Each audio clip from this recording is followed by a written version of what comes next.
Hello, I'm Jessie J and you are watching That Grape Juice. It's been 3 years since you released your last album. A lot has changed. How would you describe the time from then till now? So from then to now, I've done The Voice in Australia twice. I did 198 shows of the last album, or around that mark, and I've had the best and worst moments of my life. It's been great. It's been a very interesting ride. So, realizations, obsessions, sex, empowerment, which you're pursuing it as R.O.S E, right? Yes. What was your mindset heading into the creation of this particular project?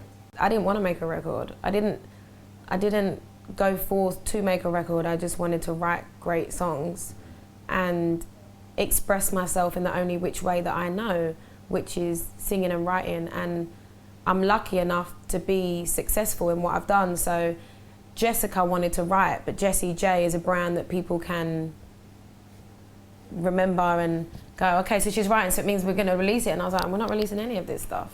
It wasn't until about 8 songs in that I was like, okay, let me think about wanting to do a record and how I would want it to feel, and I need to have all creative control. So it wasn't like, my mindset wasn't like, okay, I'm gonna make an album out of the pain I feel. You know, it was just, I need to write songs, and it was a very slow process, really slow. So would you say, compared to prior projects, you said you kind of honing in on something you said about needing to write again. Yeah. Tell us a little bit about why you felt the need to, and what were you coming off previously? The reason you need to write is when you're an artist, you don't have a choice. Like, you have to, you need to, it's in your blood. It's like, there's inside out artists and there's outside in. And I'll never name names, but you could easily just kind of categorize. There's inside out artists that bleed from the inside out in a good and a bad way. It's something they feel or something they experience, and they have to take it and put it out to the world. And then there's artists that take from the world and go, you know, I'm not that deep, but I'm going to take it and I'm going to sing it and I'm going to pretend.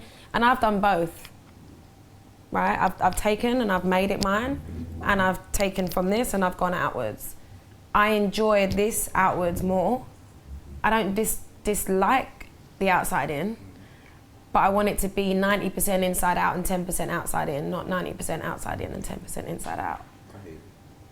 DJ Camp has been really instrumental in that process for you, right? Tell us a little bit about what it's been like working with him. I believe he did the whole album with you, right? DJ Camper came to my house in LA with a friend, and we'd never met.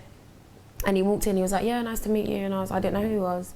And he went to my piano and sat down. He was like, do you mind if I play? And I was like, no, go ahead.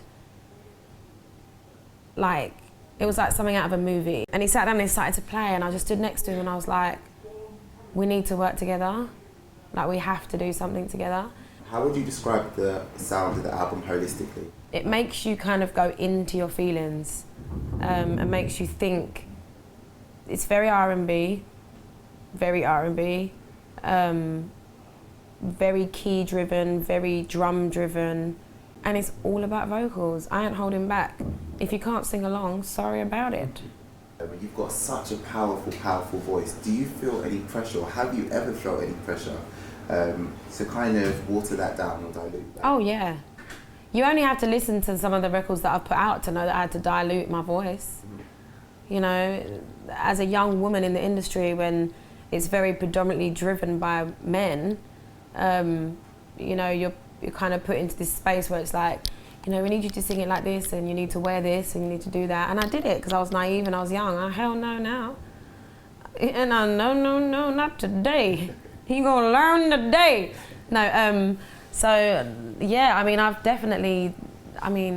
I can't even listen to some of the recordings that I did. And the reason I realized that I was kind of, again, going outside in and not inside out, my shows are inside out, even whatever song I'm singing, even if it's someone else's song that they've written that I sing. In that the way I've recorded some songs and the way I sing them live are not the same thing. And so many people realize that, because people are not stupid.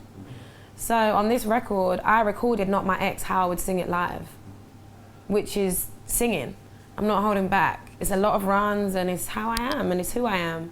When can fans expect the album, and will there be any features? Early next year will be the record, and I don't know yet. I want people to take this album as a gift. I talked about that in my Rose confessional, where I didn't want to announce the album in a normal way of like, coming soon, you know, like in a picture. I wanted to be honest and open, and it took me a long time to be this vulnerable, and vulnerability isn't weakness, it's being honest. And so many people ignore their dark moments when they're the moments that you find yourself the most. So for me, like, I know what I wrote the album about, I know what I needed, and it's helped me, and it's still helping me. What does success mean to Jessie J today? Being happy. Success is happiness. And I've said that, but I didn't feel it. And success is from the inside out, and it's waking up in the morning and being comfortable with what you're promoting and what you're saying and who you are, and enjoying the moments of clarity.